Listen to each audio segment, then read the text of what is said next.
मन की बात कार्यक्रम के 120वें संस्करण में प्रधानमंत्री नरेंद्र मोदी ने विचार किए साझा। देशवासियों को भारतीय नववर्ष व चैत्र नवरात्रि की दी शुभकामनाएं।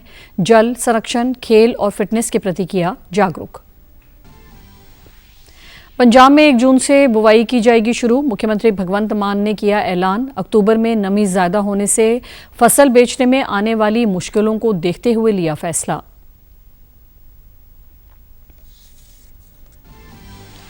और हरियाणा के सोनीपत में नशे के खिलाफ हाफ मैराथन को मुख्यमंत्री नायब सैनी ने दिखाई हरी झंडी। कहा, लोगों को जागरूक और युवाओं को नशे से दूर रखने का प्रभावी माध्यम है ये मैराथन। नमस्कार, चंडीगढ़ से आपका स्वागत है। मैं हूं भानुप्रिया। अब समाचार विस्तार से। प्रधानमंत्री नरेंद्र मोदी ने आज आकाशवाणी पर अपने मासिक रेडियो कार्यक्रम मन की बात की 120वीं कड़ी में देशवासियों को संबोधित किया।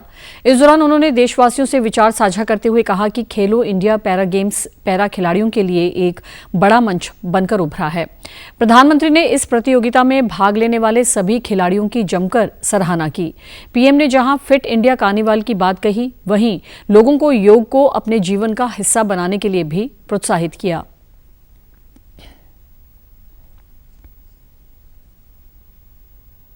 कुछ ही दिन पहले संपन्न हुए खेलो इंडिया पैरा गेम्स में एक बार फिर खिलाड़ियों ने अपनी लगन और प्रतिभा से सबको हैरान कर दिया। इस बार पहले से ज्यादा खिलाड़ियों ने इन खेलों में हिस्सा लिया। इससे पता चलता है कि पैरा स्पोर्ट्स कितना पॉपुलर हो रहा है। मैं खेलो इंडिया पैरा गेम्स में हिस्सा लेने वाले सभी खिलाड़ियों को उनके शानदार प्रयासों के लिए बधाई देता हूं। हरियाणा, तमिलनाडु और यूपी के खिलाड़ियों को पहला, दूसरा और तीसरा स्थान हासिल करने के लिए शुभकामनाएं देता हूं। उन्होंने कहा कि हमारे स्वदेशी खेल अब पॉपुलर कल्चर के रूप में घुल मिल रहे हैं, जिससे लोगों में फिटनेस के प्रति जागरूकता बढ़ रही है। पीएम ने इंटरनेशनल योगा डे को विराट महोत्सव का रूप बताया। पीएम ने मन की बात में स्कूलों में गर्मियों की छुट्टियों के सदुपयोग और बच्चों के व्यक्तित्व को तराशने पर भी प्रकाश डाला। प्रधानमंत्री ने बारिश की बूंदों को संरक्षित करते हुए देशवासियों से जल संरक्षण का आह्वान किया है। वहीं उन्होंने टेक्सटाइल वेस्ट की समस्या पर भी चर्चा की, जो कि एक गंभीर वैश्विक चुनौती बन चुकी है। उन्होंने बताया कि भारत में टेक्सटाइल वेस्ट को कम करने के प्रयास जारी हैं। गर्मी की छुट्टियों का समय भी आने वाला है। साल के इस समय का बच्चों को बहुत इंतजार रहता है।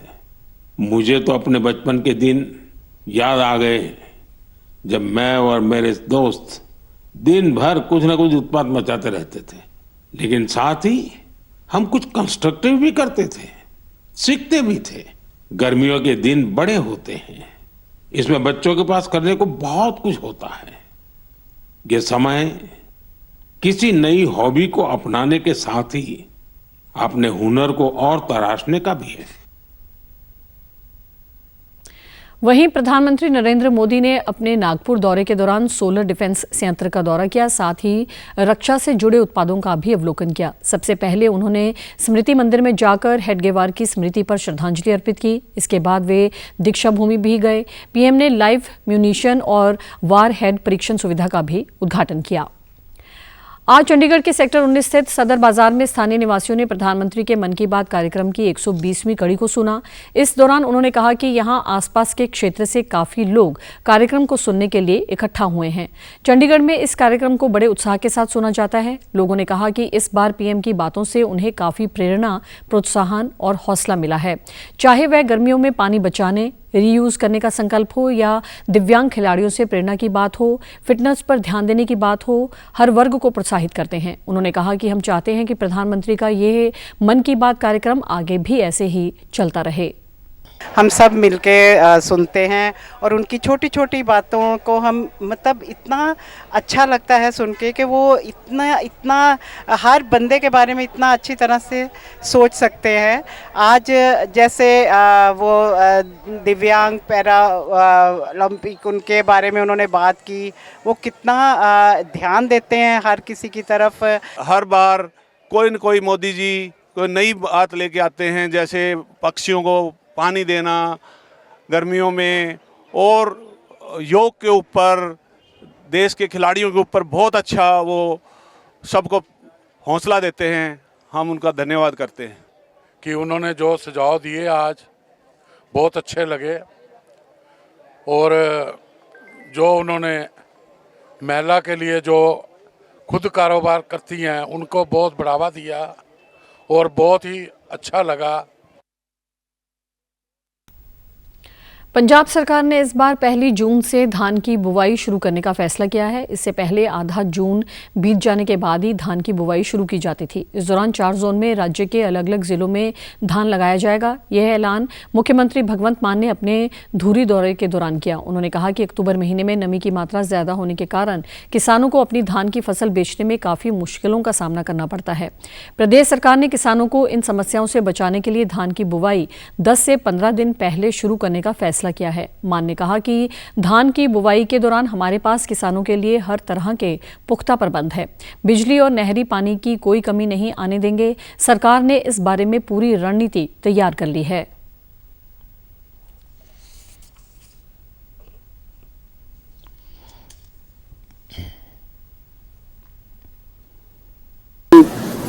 ਜਿਹੜਾ ਝੋਨੇ ਦਾ ਜਿਹੜਾ ਸੀਜ਼ਨ ਹੈ ਉਹ ਜਿਹੜੀ ਬਿਜਲੀ ਹੈ ਪਹਿਲਾਂ 16-17 ਜੂਨ ਤੱਕ ਚਲੀ ਜਾਂਦੀ ਸੀ। ਉਹਦੇ ਨਾਲ ਅੱਗੇ ਸਾਡਾ ਜਿਹੜਾ ਸੀਜ਼ਨ ਹੈ ਉਹ ਫਿਰ ਅਕਤੂਬਰ ਫਸਟ ਵੀਕ ਤੋਂ ਆਉਂਦਾ ਹੈ। ਉਦੋਂ ਤੱਕ ਮੋਇਸਚਰ ਆ ਜਾਂਦਾ ਜਿਹੜਾ ਐਟਮੋਸਫੀਅਰ 'ਚ, ਤੇ ਮੋਇਸਚਰ 18% ਹੈ FCI ਦਾ ਜਿਹੜਾ ਸਟੈਂਡਰਡ, ਉਦੋਂ 18% ਰਹਿ ਹੀ ਨਹੀਂ ਸਕਦਾ, ਹੈ ਨਾ। ਸੋ ਇਸ ਵਾਰ ਅਸੀਂ 1 ਜੂਨ ਤੋਂ ਜਿਹੜਾ ਝੋਨੇ ਦੇ ਸੀਜ਼ਨ ਦਾ ਸ਼ੁਰੂ। पंजाब पुलिस ने युद्ध नशे के विरुद्ध मुहिम के तहत अमृतसर और बठिंडा में कार्रवाई की। स्पेशल DGP शशि प्रभा द्विवेदी ने अमृतसर के वडाली क्षेत्र में नशे के खिलाफ विशेष अभियान की शुरुआत की। इसी तरह ADG MF फारूकी ने बाबा बकाला में ऑपरेशन कासो चलाया। इस ऑपरेशन के तहत पुलिस ने नशा तस्करों के ठिकानों पर छापेमारी की और तलाशी ली। बठिंडा में भी विशेष DIG हरजीत सिंह की ओर से सर्च ऑपरेशन चलाया गया। इस ऑपरेशन में सैकड़ों पुलिसकर्मियों ने नशा तस्करों के ठिकानों की तलाशी ली। इस दौरान पुलिस अधिकारियों ने ऑपरेशन कासो के बारे में जानकारी देते हुए बताया कि इस पूरे महीने में पुलिस ने नशा तस्करों पर सख्त कार्रवाई की और भारी मात्रा में रिकवरी की है। ਅਸੀਂ ਜਿਹੜਾ ਇਹ ਰੇਡ ਕਰ ਰਹੇ ਹਾਂ, ਕਾਸੋ ਕਰ ਰਹੇ ਹਾਂ, ਇਹਦੇ 'ਚ ਮੈਸੇਜ ਹੀ ਦੇਣਾ ਹੈ ਕਿ ਲੋਕੀ ਸਮਝੇ ਕਿ ਪੁਲਿਸ ਉਹਨਾਂ ਦੇ ਨਾਲ ਹੈ। ਜਿਹੜੇ ਮਾੜੇ ਬੰਦੇ हैं, ਜਿਹੜੇ ਤਸਕਰ हैं, ਜਿਹੜੇ ਮਾੜੇ काम ਕਰਦੇ हैं, उन्होंने पुलिस ने फड़ना ही फड़ना है। यहाँ बाबा बकाला में जो इन्फॉर्मेशन हमको मिली है उसके मुताबिक यहाँ पर हम सर्च कर रहे हैं। जो स्मगलर्स जिनके खिलाफ बहुत सारे केसेस दर्ज हैं उनको टारगेट कर रहे हैं, उनके यहाँ सर्च कर रहे हैं। और इससे पिछले 1 महीने में जितनी भी रिकवरी है वो हमने तकरीबन 92 पर्चे दर्ज किए हैं और 174 स्मगलर्स को गिरफ्तार किया है। 50 किलो के करीब हेरोइन की बरामदगी हुई है अमृतसर रूरल के अंदर। युद्ध नशा विरुद्ध हमारी जो मुहिम चल रही है इसके तहत जो है आज भी यहाँ पे हमने पूरे जिले में सर्च ऑपरेशंस किए जिसमें 10 FIR रजिस्टर हुई और मेजर तौर पे सदर थाने में आज 50 ग्राम हीरोइन की रिकवरी हुई। 2 व्यक्तियों से उनको अरेस्ट कर लिया गया है। इसके अलावा हमने कुछ जो बड़े स्मगलर्स हैं उनकी प्रॉपर्टीज भी जो है अटैच करवाई हैं। इस दौरान पंजाब पुलिस ने अमृतसर के गांव भोरसी राजपुता में नशा तस्कर रणजोत सिंह के घर पर बुलडोजर चलाकर ढा दिया। आरोपी नशा तस्कर पर NDPS एक्ट में 8 केस दर्ज हैं। केंद्रीय कानून मंत्री अर्जुन राम मेघवाल ने कल अपने चंडीगढ़ दौरे के दौरान भाजपा कार्यालय में अधिवक्ताओं से मुलाकात की और भारतीय न्याय प्रणाली व सुशासन के महत्व पर अपने विचार रखे। इस दौरान उन्होंने कहा कि भाजपा सरकार न्याय प्रक्रिया को पारदर्शी और सुलभ बनाने के लिए निरंतर प्रयासरत है। अधिवक्ताओं की भूमिका देश की न्याय व्यवस्था को मजबूत बनाने में अहम है। उन्होंने पंजाब में कानून की बिगड़ रही व्यवस्था का जिक्र करते हुए कहा है कि इस बारे में सवाल लोकसभा और राज्यसभा में उठते रहते हैं। उन्होंने कहा कि पंजाब में नशे का चलन बढ़ा हुआ है और कानून व्यवस्था का बड़ा बुरा हाल है, इसलिए केंद्र सरकार ने नशे के खिलाफ मुहिम चला रखी है। इस उद्देश्य के लिए नशों के खिलाफ जागरूकता अभियान भी चलाए जा रहे हैं।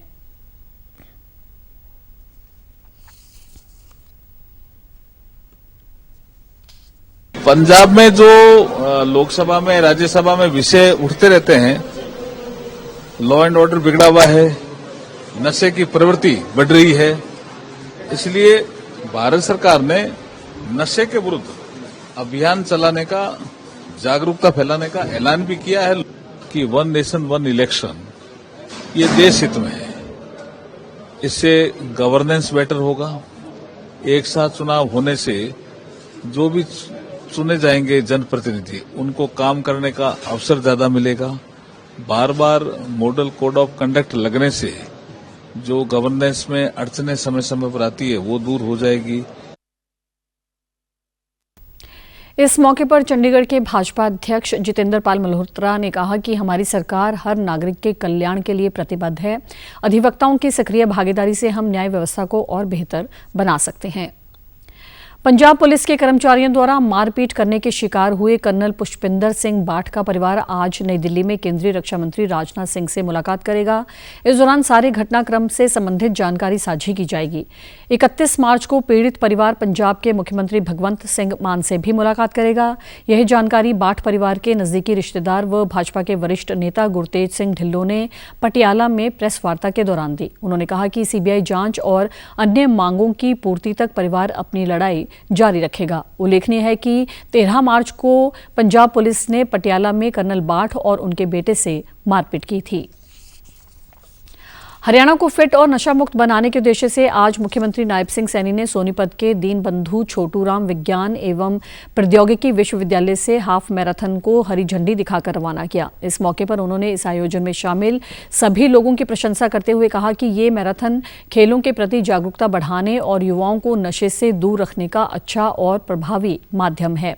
सीएम ने प्रधानमंत्री नरेंद्र मोदी के फिट इंडिया कार्यक्रम की सराहना करते हुए कहा कि इससे लोग फिटनेस को अपनी जीवन शैली का हिस्सा बना रहे हैं। सीएम ने लोगों को प्रोत्साहित करने के लिए खुद भी दौड़ लगाई। इस दौरान मुख्यमंत्री नायब सिंह सैनी ने नवरात्रि के मौके पर सभी देशवासियों को शुभकामनाएं दी। जी ने भी 29 अगस्त 2019 को फिट इंडिया कार्यक्रम की शुरुआत किया था। उनका उद्देश्य फिटनेस को जीवन में का अभिन्न अंग बनाना है। मैं आदरणीय प्रधानमंत्री नरेंद्र मोदी जी का भी धन्यवाद करना चाहूंगा, जिन्होंने फिटनेस को जीवन शैली का अभिन्न अंग बनाने के लिए फिट इंडिया मूवमेंट का शुभारंभ किया था। हाफ मैराथन के लिए 40,000 से अधिक लोगों ने अपना पंजीकरण कराया और दौड़ लगाई। इसके अलावा मंत्री अरविंद शर्मा, प्रदेश अध्यक्ष मोहन लाल, विधायक निखिल मदान और विधायक देवेंद्र कादियान, लोक गायक केडी सहित कई गणमान्य शामिल हुए। भारत ने भूकंप प्रभावित म्यांमार की मदद के लिए ऑपरेशन ब्रह्मा शुरू किया है। इसके तहत भारतीय वायुसेना के C-17 के 2 विमान 118 सदस्य वाले भारतीय सेना फील्ड अस्पताल इकाई के साथ म्यांमार पहुंच गए हैं, जिसमें महिलाओं एवं बाल देखभाल सेवाएं भी शामिल हैं। साथ ही 60 टन राहत सामग्री भी पहुंची है। विदेश मंत्रालय ने बताया कि भारत से कुल 5 राहत विमान म्यांमार पहुंच चुके हैं। वहीं C-130 विमान भी NDRF के 38 कर्मियों और 10 टन राहत सामग्री के साथ नेपिडा में उतरा। इन राहत सामग्री में खाने पीने की वस्तुएं, दवाइयां और अन्य आवश्यक सामग्री शामिल है। इससे पहले NDRF के 80 कर्मी भी नेपिडा में पहुंच चुके हैं। म्यांमार में आए विनाशकारी भूकंप के बाद भारत ने तेजी से मदद का हाथ आगे बढ़ाया है। सूत्रों के अनुसार हवाई अड्डे और नौसेना के जहाजों के जरिए कुल 137 टन राहत सामग्री भेजी गई है। आवश्यकता अनुसार और सहायता भी भेजी जाएगी। इस दौरान प्रधानमंत्री मोदी ने एक्स पोस्ट में कहा, म्यांमार के वरिष्ठ जनरल मिन आंग हलाइंग से बातचीत की, विनाशकारी भूकंप में हुई मौतों पर अपनी गहरी संवेदना व्यक्त की। एक करीबी दोस्त और पड़ोसी के रूप में भारत इस मुश्किल घड़ी में म्यांमार के लोगों के साथ एकजुटता से खड़ा है। ऑपरेशन ब्रह्मा के तहत आपदा राहत सामग्री, मानवीय सहायता, खोज और बचाव दल को प्रभावित क्षेत्रों में तेजी से भेजा जा रहा है। और आप हमारे समाचार YouTube channel DD news Chandigarh, Facebook DD news Chandigarh और social media X DD news CHD पर भी देख सकते हैं। इसी के साथ चंडीगढ़ से समाचारों का सिलसिला समाप्त होता है। नमस्कार।